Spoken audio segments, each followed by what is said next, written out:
El tema de hoy es la Navidad de la Biblia. Y esto lo digo porque alguna vez me he referido ya al festejo de la Navidad en 4 diferentes versiones. Hay una versión, la más conocida, es la versión histórica de la Navidad. Es esa Navidad que da por hecho que en el año 1 nació Jesús. No da detalles de lo que es la Navidad, el nacimiento de Jesús. Simplemente dice: Jesús nació, el Cristo nació el año 1, y a partir del año 1 se abrevia antes de Cristo y después de Cristo, AC o DC. Pero esa es la Navidad histórica. Históricamente Jesús existió. Hay todavía gente que se atreve a negarlo. Bueno, la historia lo dice en cada fecha que da, y eso es la Navidad histórica. Les digo, no hay detalles de esto, detalles históricos que avalen esto. Hay algunos historiadores, no los voy a mencionar ahorita, pero esa es la Navidad histórica. Hay una Navidad comercial también. Es esa Navidad que nosotros escuchamos todos los días en la radio, en la televisión, en el teléfono, en todas partes.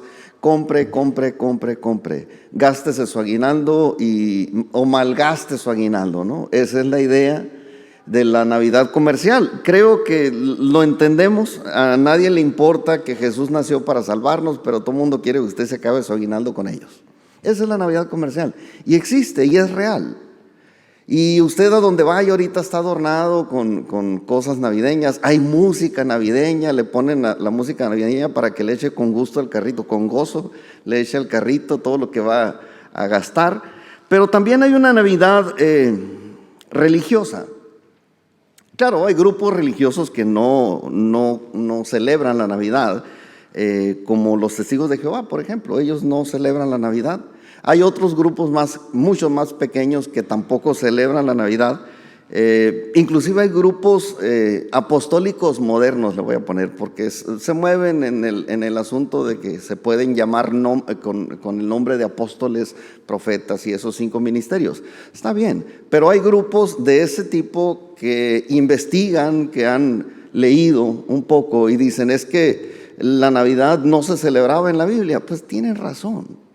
Pero hay otros grupos más radicales todavía que dicen: la Navidad es del diablo, porque el arbolito y porque no sé qué. Están todos en su derecho. Esa es la Navidad religiosa. Es una Navidad que nos ha inclusive hecho pelear a unos con otros, porque que no, que la Navidad, no, pues que sí, etcétera. Esa es la Navidad religiosa. Nosotros, la gran mayoría de los evangélicos, protestantes, católicos, celebramos la Navidad. La gran mayoría. La mayoría también la celebramos el 25 de diciembre porque es lo tradicional, ¿no? Esa se instituyó desde el año 325 después de Cristo. Se estableció esa fecha para la Navidad, no porque fuera la Navidad.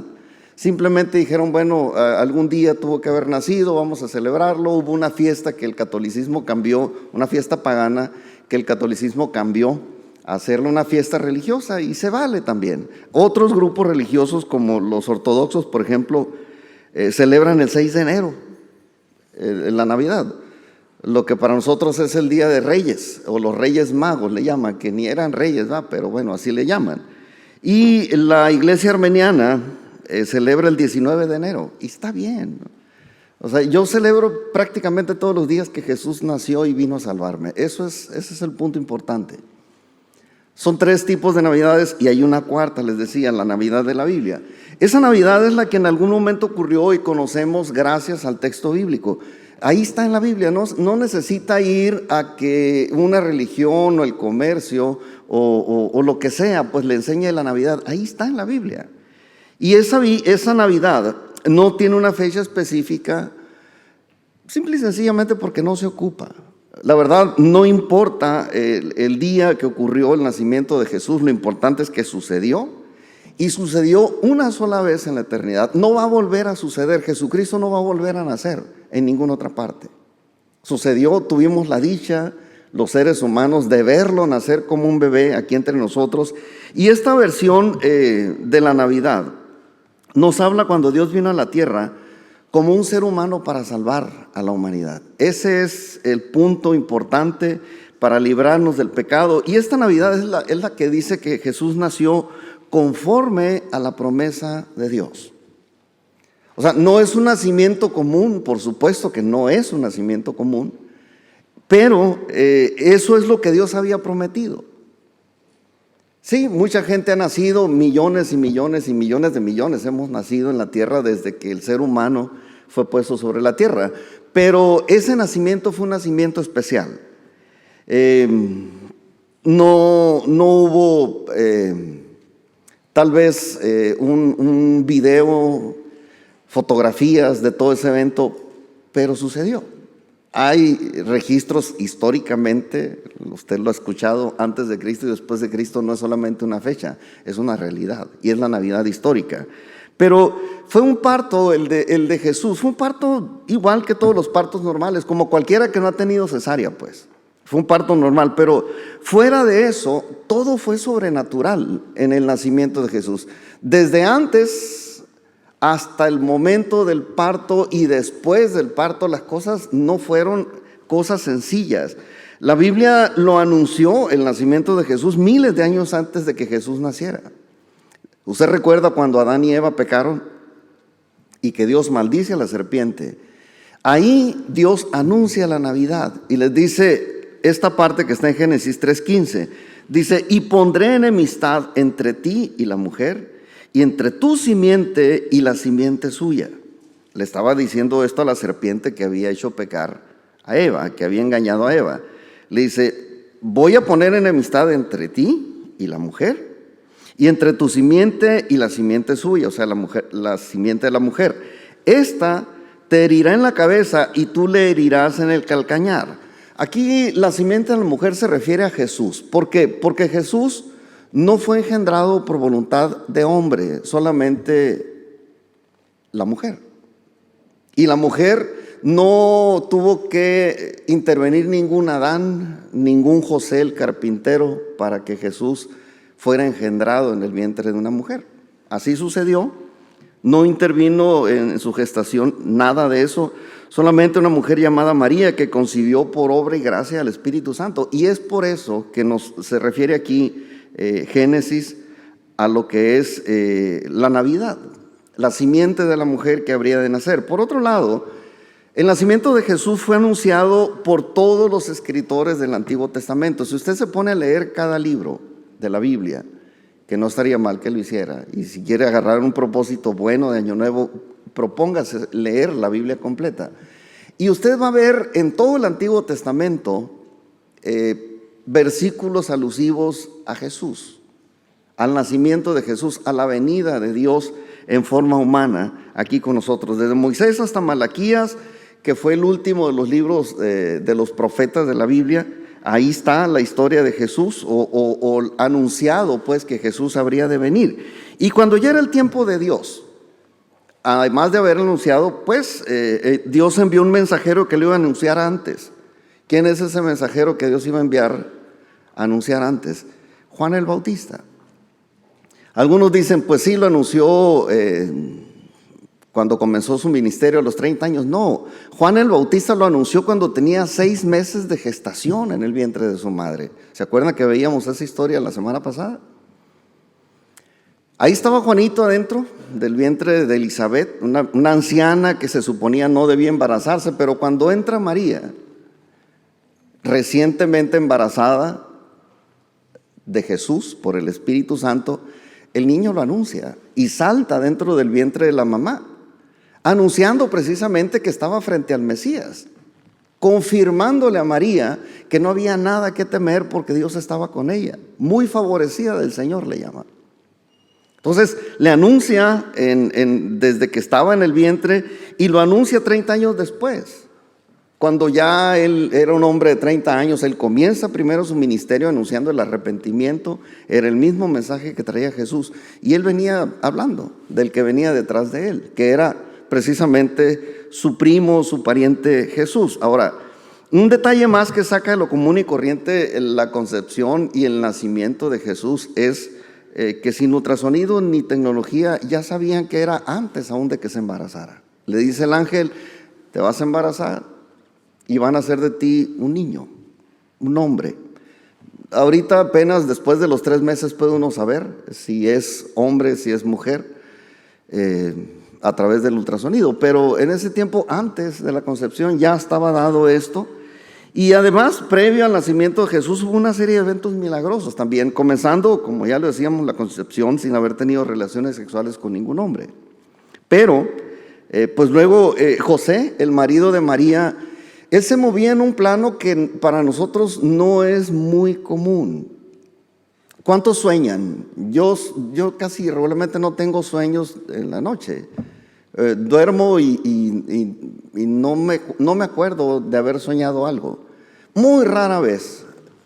Pero bueno, haga de cuenta que usted que sueña mucho. Yo escucho a Arely, escucho a mi esposa ahí en la casa, platican de sus sueños. Haga de cuenta que es una película. O sea, todos los días llegan con una película nueva, ¿no? Ya no se me figura que van a pasar las letritas al final, esas que salen, ¿no? Así, cuando cuentan sus sueños. Bueno, haga de cuenta que José soñaba, y lo que soñaba era lo que Dios le hablaba. Cuando él estaba dormido, aparecían ángeles en sus sueños, y el ángel le daba instrucciones de lo que tenía que hacer, y allá iba José a hacer lo que su sueño, o lo que en sus sueños Dios le hablaba. Era un hombre íntegro, por supuesto que era un hombre íntegro que tomaba sus decisiones importantes basado en lo que soñaba. Se valía. En ese tiempo no tenía José la Biblia como para decir, vamos a leer lo que es la voluntad de Dios con respecto a este niño, porque el niño ni siquiera había nacido todavía. Pero él se movía así. Y luego llega el día en que nació Jesús. Y ese día sucedieron una serie de cosas completamente raras, ¿no? En el cielo y en la tierra. ¿Por qué? Bueno, sucedieron luces en el cielo, se vieron luces en el cielo en la noche. Obviamente, cosas que no habían sucedido antes. Luces, grupos de ángeles que se hacían visibles. O sea, la gente los veía, por lo menos los pastores que estaban allá cuidando ovejas en el campo, los vieron. Y no solamente los vieron, los escucharon hablar. Los escucharon alabar a Dios. Platicaron con ellos, con los ángeles. No sé si se puede imaginar todas estas cosas raras, pero sucedieron. Eso es lo que nos cuenta la Navidad de la Biblia. Sucedieron. Vieron ángeles que expresaban alabanzas a Dios, hablaban con los pastores que estaban cuidando los rebaños ahí en el campo. Después, más adelante, también una estrella rara que de pronto apareció en el cielo y que guió a unos sabios de Oriente hasta donde había estado Jesús, o hasta donde estaba Jesús, para llevarle algunos presentes, pero también para adorarlo como se adora a Dios. Y eso es lo más raro. ¿Por qué? Porque nunca nadie había visto que Dios se hiciera humano, mucho menos que alguien lo hubiera identificado como Dios a ese niño. Y ellos llegaron hasta allá a adorarlo como se adora a Dios. Obviamente, después de todo eso, también hubo gente ahí que estuvo cercana a la familia, que cuando fue presentado en el templo, de pronto llegaron reconociéndolo. Cosa rara, ¿no? ¿Por qué? Pues porque no sabían quién era, pero el Espíritu Santo manifestaba que Jesús era el Hijo de Dios, y de pronto había gente que le componía poemas, le componía alabanzas ahí a Jesús, y esa serie de cosas pues que sucedieron alrededor del nacimiento de Jesús. Ahora, la celebración del nacimiento de Jesús, lo he dicho desde el principio de este día, no es una celebración de cumpleaños como algunos han dicho. Sí, cada año sucede, y eso es lo que hace precisamente la Navidad religiosa. Cada año le da un día de los 365 días del año, le da un día para celebrar que Jesús nació, y el resto ya es historia. Igual le da una semana, la Semana Santa, un día, cualquier otra cosa, ¿no? Pero la Navidad bíblica nos recuerda que Dios había hecho una promesa a través de los profetas, y desde Moisés hasta Malaquías nos lo estuvo anunciando. La Navidad nos deja claro que Dios cumplió su promesa, y eso es lo que celebramos, el cumplimiento de la promesa de darnos un Salvador para salvar a la humanidad. Y esta promesa, que según la Biblia se cumplió según lo planeado, pues nos anuncia que Cristo viene. En el Antiguo Testamento nos dice: Cristo viene, el Señor va a venir, el Señor va a venir. Y esto es lo que anunciaban todos los profetas del Antiguo Testamento. Ahora, Cristo nació entre nosotros, esa es la Navidad. Nació entre nosotros, es lo que registraron los 4 escritores del Evangelio. Dan testimonio de que Él nació, de que Él estuvo entre ellos, y fueron historiadores bíblicos y no bíblicos también, que hablaron acerca del nacimiento de Jesús.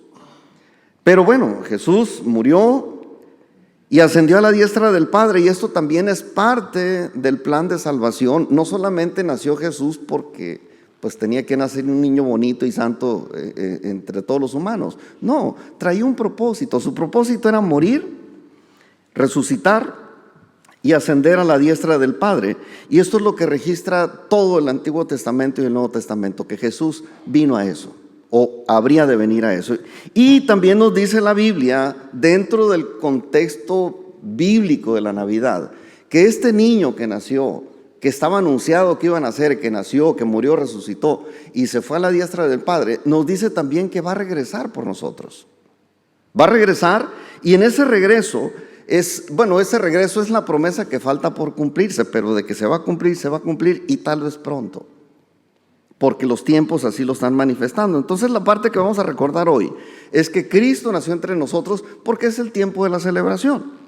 Lucas nos presenta de una manera simple pero muy interesante la parte de la historia, y todo el relato completo está en Lucas 1 y 2, son 2 capítulos. La semana pasada vimos el Evangelio según Mateo, la Navidad, o estuvimos recordando acerca de la hospitalidad, pero hablamos de este punto desde la perspectiva de Mateo. Hoy lo vamos a ver desde la perspectiva de Lucas. Y no vimos los antecedentes genealógicos del niño Jesús que están en Mateo, pero son importantes, y lo quiero retomar nada más de pasada, ¿no? Porque hay algo muy interesante que Mateo nos aporta, y es la genealogía. Esa genealogía nos deja claro de quién viene Jesús, quiénes son sus antecesores. Y llama la atención también en esa genealogía, se lo digo así de pasadita, que aparecen 4 mujeres, aparentemente no muy, ¿cómo lo diría sin que se ofendiera? De mala reputación. 4 mujeres de mala y muy mala reputación. La primera que aparece en la genealogía de Jesús, ella es Tamar. Tamar era la nuera de Judá y se embarazó de su suegro. Dice, pero así son las cosas, ni modo, es un antecedente de Jesús. Una de las personas que están incluidas en la generación, en las generaciones de donde proviene Jesús. Y luego aparece otra mujer también, que es Rahab. Rahab, a esa silla ni siquiera el título le escondieron. Todo el mundo la identifica como Rahab, la ramera. Y dice uno, pero ¿cómo en la genealogía de Jesús puede haber una ramera? Hay un drogadicto, hay un borracho, hay un montón de gente con diferentes pecados, y aquí estamos. ¿Por qué? Porque Dios no discrimina, no hace excepción de personas, pero tampoco rechaza al que llega a Él con un corazón contrito y humillado. Y así llegaron estas mujeres. Otra mujer era Ruth, la moabita, está en la genealogía de Jesús ahí en Mateo. Yo les sugiero lean Mateo 1 y se van a dar cuenta que están esas personas ahí. Ruth era la moabita, se le conoce como la moabita, pero Ruth era hija, o bueno, venía de la descendencia. ¿Sí se acuerdan de Lot? Lot, cuando Dios destruyó Sodoma y Gomorra,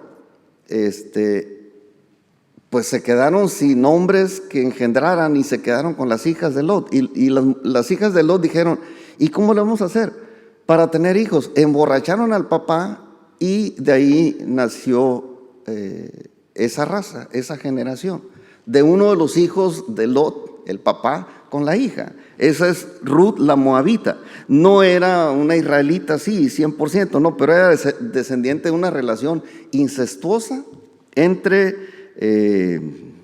esta mujer, que le digo hija de Lot, y su papá, ¿no? Que fue el mismo que engendró con ella. Y la última mujer que aparece aquí, dentro de la genealogía de Jesús, Betsabé. No la menciona por nombre, pero dice que concibió del rey David. ¿Y quién fue Betsabé? Bueno, Betsabé fue la mamá de Salomón, por supuesto, pero antes de Salomón, Betsabé tuvo un hijo que no era de su marido, sino que era del vecino, llamado rey David. Y dice uno, pero ¿cómo también en la genealogía? Pues sí, así es Dios. Así es Dios. Es incluyente en este sentido. Si tú te arrepientes, Dios olvida todo el pecado, todo el pasado, y por eso yo les quería comentar esto. Pero vimos también en Mateo el nacimiento de Juan el Bautista como antecesor del mensaje de Jesús, y etcétera, ¿no? Pero hoy me voy a enfocar un poco más en los detalles bíblicos que nos presenta Lucas. Y aquí quiero que leamos la historia completa y concentrada del nacimiento de Jesús, que está en Lucas capítulo 2, versículos del 1 al 7. Vamos a leer ahí, dice: aconteció en aquellos días que se promulgó un edicto de parte de Augusto César que todo el mundo fuese empadronado. Este primer censo se hizo siendo Cirenio gobernador de Siria, e iban todos para ser empadronados cada uno a su ciudad. Y José subió de Galilea a la ciudad de Nazaret, a Judea, a la ciudad de David, que se llama Belén, por cuanto era de la casa y familia de David, para ser empadronado con María su mujer, desposada con él, la cual estaba encinta. Y aconteció que estando ellos allí, se cumplieron los días de su alumbramiento, y dio a luz a su hijo primogénito, y lo envolvió en pañales, y lo acostó en un pesebre, porque no había lugar para ellos en el mesón. Aquí Lucas primeramente ubica este hecho histórico en la historia natural, en el tiempo, en la época en que Jesús nació. Y como lo comentó al principio, Jesucristo es parte de la historia, y lo ubica aquí a Jesús en el tiempo de Augusto César. Él era el emperador de Roma, y dice también que Cirenio era el gobernador de Siria, otra referencia histórica aparte. Pero Augusto César fue el emperador de Roma, tal vez igual que todos los demás emperadores, caprichoso, mandón, un hombre de mucha autoridad y de un puesto muy importante. Pero él fue emperador de Roma durante 44 años. Ahorita los reyes no duran tanto, pero bueno, en ese tiempo él aguantó 44 años en el poder. Estuvo reinando desde el 30 antes de Cristo hasta el año 14 después de Cristo. A él le tocó esa parte de la historia. Y Jesús nació cuando él tenía 30 años reinando allí en Roma. Y fue un hombre, como les digo, caprichoso, autoritario. No sé, como los dictadores de ahora, pues. Pero obviamente ellos sí tenían control bien claro sobre todas las cosas. Hubo personajes en la historia también de los emperadores de Roma. Por ejemplo, Julio César. Este hombre, si usted se ha fijado, el mes de julio, ¿cuántos días tiene? Tenía 30, pero este señor dijo, bueno, pues si yo soy Julio y yo soy el emperador, ¿sabe que este mes se va a llamar Julio y no va a tener 30, va a tener 31 días? Y se lo quitó a febrero. Y así, por eso Julio tiene 31 días. Entonces llega Augusto César y dijo, no, pues si este le puso julio a su mes, yo le pongo agosto al mío. Y le puso a su mes también, y por eso agosto también tiene 31 días. Le quitó otro día, febrero, y el pobre febrero ahí lo van molachando. Pero eran los caprichos, ¿no?, de los emperadores. Así se movían ellos. Y Julio César y Augusto César eran emperadores así con mucha autoridad, y por supuesto no eran gente buena.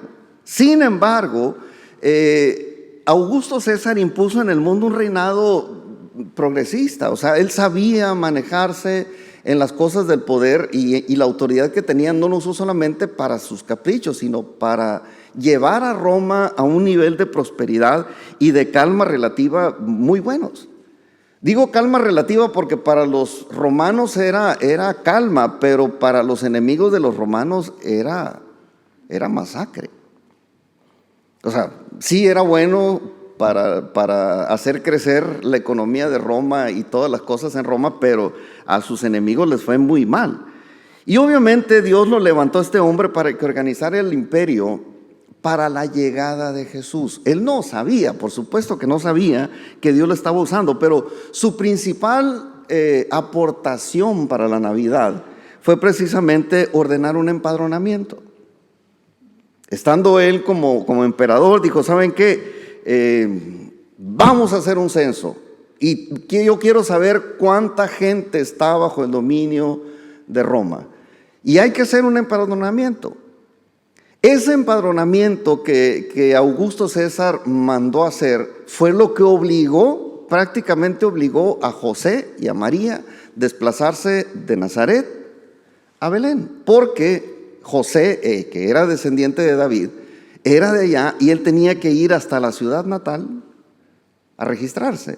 Obviamente no iba a dejar a María sola, y qué bueno que no la dejó sola. Pero él fue a ese censo hasta allá. Entonces, él no sabía que Dios lo había levantado para eso, pero esa fue su principal contribución. Y digo que fue su principal contribución, porque estas circunstancias forzaron, le digo, a José y a María a viajar a Belén. La historia, tal vez no estamos conscientes de muchas cosas que suceden en la historia o que han sucedido en la historia, pero detrás de la historia siempre, indudablemente siempre va a estar la mano de Dios. La Biblia dice, los profetas habían dicho que Jesús habría de nacer, ¿dónde? En Belén. Si por María hubiera dicho, imagínese usted, una mujer embarazada con 8 meses y medio, tal vez casi los 9, que le digan, tienes que viajar unos 100 kilómetros para ir a empadronar. Espérame, o sea, consígueme un carro, ¿no? Pero no había. Un avión, pues menos. A lo mejor se la aventó caminando, a lo mejor en un burrito, pero ¿se atrevería usted a viajar tantos kilómetros en un animal montada con 9 meses de embarazo? Creo que esto es una locura. Si por ello hubiera sido ella, se hubiera quedado allí. Y no quiso manipular como a veces lo hacen las mujeres sobre sus maridos. Ay, José, ¿para qué te tienes que empadronar? No vayas, quédate aquí. Mira que aquí, vámonos. ¿Por qué? Porque si no me empadrono nos vamos a meter en problemas, y allá van. Y todo esto por causa, como les digo, del emperador, que ni en cuenta, o sea, ni siquiera sabía lo que estaba haciendo en favor del nacimiento de Jesús, para que él tuviera que nacer en Belén, donde decía la profecía que tenía que nacer. Entonces, yo le digo, la historia de la humanidad está controlada por Dios y no es casualidad. Siempre la historia va a estar controlada por Dios. Y es algo que siempre nosotros vamos a poder confirmar si nosotros investigamos o revisamos a fondo las cosas. Dios siempre está detrás, siempre. La profecía de Jesús dice claramente que su nacimiento iba a ser en Belén. Le leo aquí Miqueas capítulo 5, versículo 2, nada más como una referencia. Le dice, pero tú, Belén Efrata, pequeña para estar entre las familias de Judá, de ti me saldrá el que será Señor en Israel. Ahí está la profecía clara. ¿Dónde tenía que nacer? En Belén.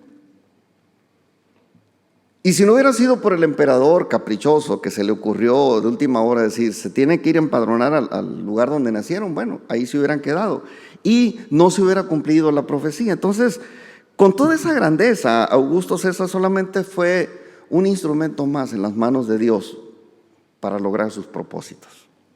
Dios lo tenía todo arreglado, porque Dios siempre tiene el control total. O sea, Dios no está lejos de todo lo que está sucediendo. Dios lo controla todo. Aun cuando parece que Dios no controla algo o que está fuera del orden de Dios, Dios está en control de todo, incluyendo a Augusto César y a todos los gobiernos de todo el mundo después de él y antes de él. Siempre Dios está en control. Todo gira pues en torno a Jesús.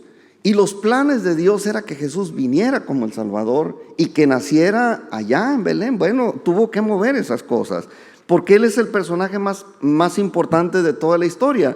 Y Dios mueve, yo diría que con precisión extrema, mueve lo que sea necesario para lograr sus planes y sus propósitos. Todo. Tú no estás aquí por casualidad. Yo no estoy aquí por casualidad. Yo no fui un accidente porque, pues no sé, a lo mejor le fallaron las pastillas a mi mamá, o su sistema, sí, de esos que se usan, anticonceptivos, ¿no? O sea, eso me lo platicó mi mamá. Dice, tú naciste de accidente, mijo. O sea, me falló los anticonceptivos. Y digo yo, pues a lo mejor sí, pero Dios sabía lo que estaba haciendo. Y yo no me siento así como una basura porque no era requerido. O sea, no era requerido, pero Dios me ocupaba. A lo mejor la gente no me ocupaba, pero Dios sí. Y me hizo nacer, igual nos hizo nacer a todos. Entonces, este hombre fue levantado por Dios para que él gobernara, decidiera empadronar a la gente y tuvieron que moverse todos para allá. Pero esa es la precisión especial que Dios tiene para organizar las cosas. Ahora, traduciendo esto al tiempo actual, si usted cree que las ocurrencias del presidente de la República que tenemos aquí, pues están fuera del plan de Dios, no están fuera del plan de Dios. Y no voy a hablar a favor de él, que es un santo, tampoco decir que es un demonio, es un instrumento de Dios para lograr lo que él quiere lograr. Y la Biblia dice, Jesús lo dijo, que cuando él regrese, ¿cómo va a estar la tierra? Caótica, llena de pecado. Va a incrementarse la maldad, dice Jesús, antes de que él venga. Entonces, ¿están haciendo muy buena chamba? Digo, desgraciadamente, nos duele, sí nos duele, nos incomoda, sí nos incomoda en gran manera, pero vuelvo a decirlo, qué tan agradable fue para María y José cumplir la orden de aquel emperador. Muy incómodo. A veces la voluntad de Dios no es lo más cómodo que usted va a encontrar. Pero bueno, son cosas que Dios mueve. Dios va a venir a reinar y a poner orden con un equipo de cristianos inmortales en medio de una generación perversa, mala, muy mala, y con instrumentos legales para ser malos. O sea, ya está legislado. Aquí en México ya no le podemos sacar la vuelta, ya es un hecho y ya es una ley el aborto. A lo mejor no aquí en la ciudad, pero ahí en la Ciudad de México ya es legal. Que usted mate a un niño si tiene menos de 12 semanas, de gestación. Usted lo puede matar. Es más, con nuestros impuestos los matan. Y dice uno, espérate, es una ley que se puede hacer. Se puede casar hombre con hombre, mujer con mujer, se puede hacer lo que usted quiera. Nomás se legisla una bola de borregos manipulados, vuelvo a decir, inclinados por Dios en su corazón hacia la maldad. Lo determinan y es una ley y hay que sujetarse. Lo que nosotros tenemos que hacer en todo esto, es mantenernos viviendo en integridad. Y no alterarnos por el presidente y sus decisiones, porque, mire, inclusive según las casas encuestadoras, ahorita yo estuve revisando las encuestas, porque esto incluye cristianos y no cristianos. Estas encuestas nos hablan de que son más los que están a favor de las decisiones del presidente, aunque algunos digan que está loco. El 61% de la población mexicana está a favor de las decisiones que está tomando el presidente y cómo las está manejando. Esto aquí en México, ¿no? El más alto aquí en Latinoamérica es el presidente Nayib Bukele. Este hombre tiene el 93% de la aprobación de la gente. Obviamente, él ha hecho cosas que le han ganado esa aceptación. Ha acabado con la criminalidad así exagerada y ya está haciendo su trabajo, pues. No sé qué les parezca a algunos lo de nuestro presidente, pero la consulta Mitofsky dice que López Obrador tenía en octubre el 61% de popularidad y de aprobación de la gente. Entonces, yo vuelvo a preguntar, ¿a poco creemos que no fue incómodo para María y José tener que moverse por la voluntad y decisión de un presidente, de un emperador, de un rey? O sea, fue incómodo, pero así es. ¿Y qué le importaba al emperador incomodar a una mujer embarazada? Ni siquiera sabía quién era, ¿no? Entonces José y ella, con ese panzón de casi 9 meses de embarazo, tuvieron que viajar ese montón de kilómetros para llegar. Y llegando a Belén desde Nazaret, pues no fue fácil porque las incomodidades del embarazo simplemente, independientemente de todo lo demás. Yo recuerdo cuando mi mujer estaba embarazada, el simple hecho que botara un poquito el carro más de lo normal, y me quería ahorcar, nomás por un botidito. Imagínense botando 100 kilómetros en el lomo de un burro, si se fuera en un burro, o caminar 100 kilómetros. O sea, era una locura. Pero bueno, yo le digo, el emperador ni siquiera conocía a José ni a María, pero tampoco sabía que el Dios del universo lo estaba usando y que estaba inclinando su corazón para que él lo ordenara esto, ¿no? Porque esto es lo que dice la Biblia, ¿no? Déjame ver si le puse aquí el versículo. Dice Proverbios 21:1: como los repartimientos de las aguas, así está el corazón del rey en la mano de Jehová. A todo lo que él quiere lo inclina. Entonces, así es. Dios movió el corazón del emperador, Dios mueve el corazón de nuestro presidente, del otro presidente, de todos los reyes y de todas partes. No es que se nos esté escapando o que nuestra oración no sea efectiva en contra de la maldad. No, Dios tiene su plan. Y eso es lo que va a suceder. Ahora, tal vez algunos piensen que María no tenía por qué hacer ese viaje tan largo, pero yo lo he comentado también. Si María se hubiera quedado en Nazaret, le hubiera ido peor. Nazaret era un pueblo de gente no muy buena. Alguien en una referencia que hizo de Nazaret dijo: ¿acaso podrá salir de Nazaret algo bueno? No había muchas cosas buenas ahí en Nazaret. Sin embargo, había gente que se molestaba. Bueno, parte de la tradición y la cultura entre los judíos, y más específicamente los de Nazaret, es que ellos apedreaban a las madres solteras.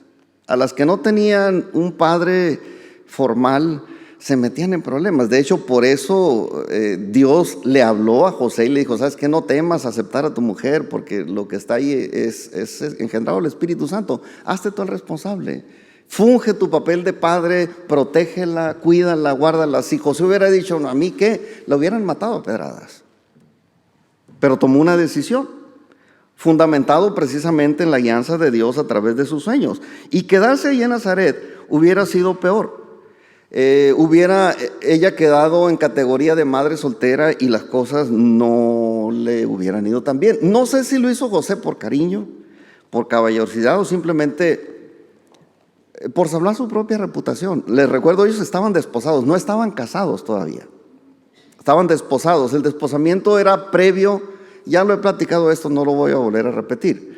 Previo al casamiento había un desposamiento. El papá y el muchacho llegaban a la casa de la novia, se entregaba una dote, se firmaba, una serie de cosas. Ya ellos estaban comprometidos, pero no estaban casados todavía. El día de la boda había una fiesta hasta de 7 días. No había sucedido eso, pero ya estaban comprometidos. Pero imagínense comprometido y de repente sale embarazada la dama. ¿Qué van a decir? Pues sí, se comió la torta antes del recreo. Mira, tan buena onda que se veía, etcétera, etcétera. Entonces la protegió. Y viajar con María a Belén, aunque fue muy incómodo, le evitó mucho sufrimiento, sobre todo un sufrimiento moral, de verse rechazada por su pueblo. Entonces, él hizo lo que consideró correcto según las circunstancias. Sin embargo, detrás de todo aquello, yo quiero insistir, estaba la mano de Dios, que se tenían que hacer las cosas como Dios lo había determinado. Y esta es otra evidencia más del control absoluto de Dios sobre la historia. Y en el contexto bíblico está la historia que no puede cambiarse, ya está establecido así y no se va a cambiar. Y quiero leer la parte que sigue aquí en el texto bíblico. Dice Lucas capítulo 2 versículos 6 al 7. Y aconteció que estando ellos allí, y ponga atención a estas palabras, ahorita se lo voy a explicar un poquito para que resalten un poquito estos detalles. Aconteció que estando ellos allí, se cumplieron los días de su alumbramiento. Y dio a luz a su hijo primogénito y lo envolvió en pañales y lo acostó en un pesebre porque no había lugar para ellos en el mesón. Y esta parte parece indicar que José y María no iban llegando así de improviso a Belén, ya tenían rato ahí. Estando allí, Llegaron los días del alumbramiento, o sea, llegaron, yo me imagino que fueron a empadronarse por principio de cuenta. No había lugar en todo Belén, no había lugar porque era el tiempo del empadronamiento y muchos otros les ganaron el lugar en los lugares donde se hospedaba la gente públicamente. Fueron a la casa o a las familias de José que probablemente ya no tenían lugar en la casa. Y dijeron, bueno, pues ahí está la cueva de los animales, ¿no? Donde guardamos a las ovejas, pues ahí más o menos se pueden acomodar. Y ahí los acomodaron. No había lugar para ellos en el mesón, tampoco en la casa, y los mandaron a la cueva. Así como cuando mandamos a nuestros hijos que vienen, bueno, cuando nosotros recibimos a los sobrinos, que los mandamos a dormir al sillón de la sala. ¿Sí? Algunos al closet, aunque suena feo, ¿verdad? Porque después en la mañana tienen que salir del closet. Pero, o sea, donde quepan, ahí hay un lugar. Y llega pues todo este asunto, nos habla de que ellos estando allí, pues llega el momento del alumbramiento. O sea, no iban llegando, ya tenían rato, tampoco estaban buscando un hotel.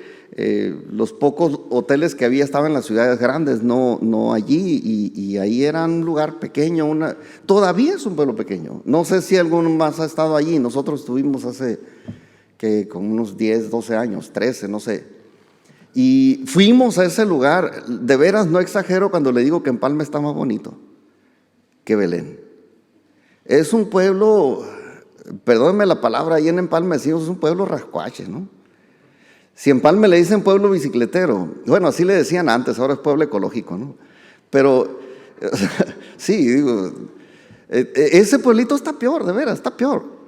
Estuvimos ahí en las cuevas donde vivían la gente pobre, se ve ahí ahumado de que prendían el fuego ahí para cocinar, cosas de ese tipo, ¿no?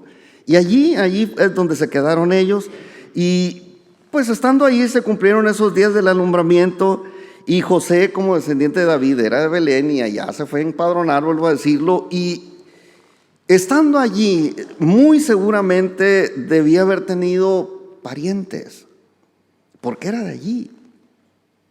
Era de allí. Y esos parientes muy probablemente le ayudaron a María también a dar a luz a su primogénito. En ese tiempo, pues no había hospitales, y los que asistían en esas cosas generalmente eran las mujeres, y había algunas especializadas en eso. Las parteras, o sea, en los pueblos chicos, muy chicos, donde no hay clínicas, hospitales y consultorios, lo común sigue siendo eso, las parteras, que ayudan, que asisten a las mujeres que van a dar a luz. Entonces, allí es donde María dio a luz a su primogénito, y aquí quiero resaltar la palabra primogénito. ¿Por qué? Primogénito, más bien lo que quiero hacer es aclarar, ¿no? Hay una confusión aquí entre lo que es el primogénito y el unigénito. Jesús era el primogénito de María, según lo dice aquí Lucas, y con unigénito sería otra descripción, se describe lo que es único, no más. Dice un dicho por ahí que no hay primera sin segunda, porque gramaticalmente o en el lenguaje, pues no se dice primero cuando ya no hay más, se dice primero cuando hay otros más. José, después de que Jesús nació, pasando la cuarentena, José hizo su trabajo y tuvieron más familia. O sea, María tuvo a Jesús, fue su primogénito. No sé cuántos años fue el unigénito, pero fue el primogénito. En el caso de nosotros, mi esposa y yo, nuestro hijo Leví es el primogénito. Fue el unigénito por 6 años, pero pasó a ser el primogénito después del segundo parto. Y esa es la idea. Entonces, esta simple palabra nos revela que María parió a Jesús y después a varios hijos más. Porque luego decimos, es que ahí está la Virgen María cargando al niño. Ya no era virgen, por favor. Cualquier cosa que salga por el canal del parto, olvídese de la virginidad. Sin embargo, eso también es un milagro. Es un milagro que Jesús, el niño Jesús, sin tener relaciones con su mamá, recibió como regalo la virginidad de ella. O sea, él fue el encargado de romper la virginidad de la mamá, sin tener relaciones sexuales con ellos. Bueno, para mí esto es un milagro, que desde adentro se haya dado esta situación. Y entonces esto lo confirma Lucas. Jesús fue el primero, pero no fue el único. Dice Lucas capítulo 8, versículo 19 al 21. Entonces su madre y sus hermanos, hablando de María y los hermanos de Jesús, vinieron a él, pero no podían llegar hasta él por causa de la multitud, y se le avisó diciendo: tu madre y tus hermanos están afuera y quieren verte. Entonces respondiendo les dijo: mi madre y mis hermanos son los que oyen la palabra de Dios y la hacen. Esto lo vuelve a confirmar Lucas diciendo: María tuvo un primogénito y después tuvo más, pero unigénito solamente del Padre, solamente Jesús. Entonces, todo esto para aclarar que María no fue eternamente virgen. Concibió del Espíritu Santo siendo virgen, permaneció virgen hasta antes del parto, pero durante el parto dejó de serlo. Y continuó la historia. María y José fueron una familia normal. Jesús tuvo más hermanos y después de la cuarentena, les digo, ellos hicieron una vida matrimonial normal, ¿no? Ahora, regresando al tema, también dice la Biblia que cuando nació Jesús lo envolvieron en pañales. Y quiero comentar esto porque no hubo improvisaciones en cuanto al nuevo miembro de la familia. Estaban preparados. No sé cómo se tejan los pañales o cómo se tejían los pañales en aquel tiempo, pero preparar tela no era una labor fácil. No había máquinas textiles como ahora. Y ellos tuvieron que preparar con tiempo esto. No estaba nada improvisado. Estaban preparados con la ropa adecuada para ese momento. Y hasta es probable que María fue asistida, como les digo, por las parientes de José. No dice la Biblia respecto que si eran los usos y costumbres, pero así era. Había parteras que hacían ese trabajo. Hoy lo hacen los médicos en los hospitales, pero los pueblos muy pequeños así sigue siendo. Ahora, siguiendo con el relato de Lucas, dice el versículo 7 todavía, dice: y dio luz a su hijo primogénito y lo envolvió en pañales. Y dice: y lo acostó en un pesebre, porque no había lugar para ellos en el mesón. El pesebre era una especie de cajón. No era ese catrecito que a veces ponen así de cruzadito y de madera. No. Los pesebres eran unos cajones de material más pesado. Regularmente eran de piedra pegada con lodo, con barro. Se construía una pilita, una pilita de piedra con lodo, y sobre esa piedra o adentro de esa caja de piedra también se podía hacer de barro con paja. Son esto lo aporta la arqueología, pues. Se hacían de barro con paja, pero allí ponían el alimento para las ovejas, para que no se ensuciara con el estiércol que las mismas ovejas desechaban. Pero también en el caso de Jesús, pues ahí lo pusieron, ¿no? Se ponían esas cosas en los establos, en las cuevas donde se guardaban las ovejas, y allí es donde ponían ese alimento. Y aquí yo quiero que pongan mucha atención porque con esto quiero terminar. Mire, según las costumbres de los pastores de aquella época, cuando nacía una oveja muy, muy especial, o sea, una oveja limpiecita, sin mancha, sin defectos, así una oveja modelo, la ponían sobre el pesebre. ¿Por qué? Porque las ovejas más grandes regularmente las pateaban, las pisoteaban. Y esta ovejita que nacían así con esas características muy especiales, tenían un valor superior al resto de las ovejas, porque como eran ovejas perfectas, allá en Jerusalén, que es donde se vendían estas ovejas para los sacrificios, esta oveja tenía un valor muy especial. No era una oveja común las que se ponían ahí. Y esto nos habla, pues, de que esta oveja que tenía ese lugar allí, que no era una oveja, pero que era Jesús, estaba representando precisamente eso. No para nosotros tal vez. Pero el anuncio del nacimiento de Jesús, ¿a quién se le dio? El día que nació, ¿a quién le hablaron los ángeles? ¿A quién le dijeron los ángeles que había nacido en la ciudad de David un Salvador que es Cristo Jesús? A los pastores. ¿Qué sabían los pastores de esas cosas? A lo mejor no sabían mucho, pero al llegar y ver a esa criatura ahí en el pesebre, eso fue otro nivel. Digo, para nosotros tal vez no signifique mucho esto, pero los pastores que fueron a verlo, por invitación de los ángeles, significaba mucho. Y yo quiero que lo razone un poquito esto, porque para los pastores aquel bebé podía hacer dos cosas, solamente podía hacer dos cosas. Al ver ese bebé ahí en el pesebre, podía ser o alimento para las ovejas o un cordero perfecto para el sacrificio. Mas la palabra que le dijo el ángel, un Salvador nació, eso realmente debió haber impactado a estos hombres rústicos del campo, ignorantes si usted le quiere poner, pero conocedores del tema. Y pudieron entender perfectamente bien el mensaje. Este es el Jesús que nació en la Navidad de la Biblia, que nosotros llamamos nuestro Salvador, pero que también llamamos el pan de vida. Eso representaba para los pastores que fueron a verlo. Y Lucas termina precisamente el relato de la Navidad con ese mensaje del ángel a los pastores. Y quiero que lo leamos completo aquí.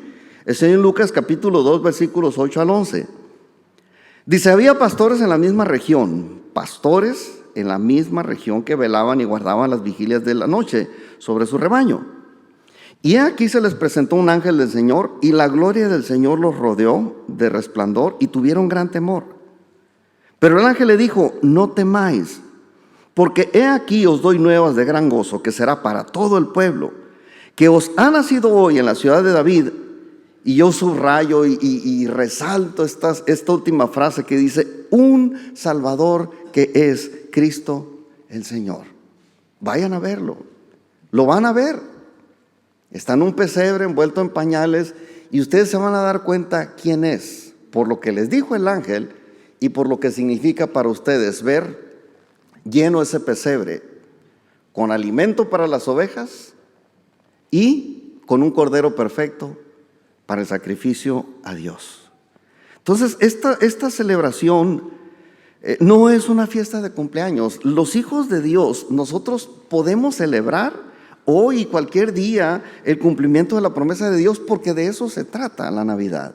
No es fechas que nos van a meter en pleitos, no es una fiesta religiosa solamente, no es una fiesta comercial, no es un reconocimiento histórico. Es el reconocer que Dios en su misericordia nos quiso enviar un Salvador para salvarnos y para alimentar nuestra vida espiritual.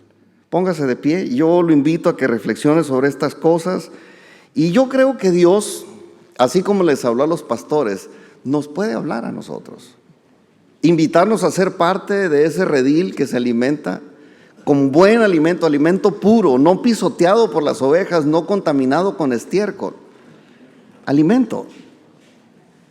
Y yo le invito, vamos a orar, quiero que reflexione sobre esto, lléveselo a su casa, piénselo, y a los que nos están viendo por allá en casa también, piénsenlo. Jesús es nuestro Salvador y es nuestro alimento espiritual.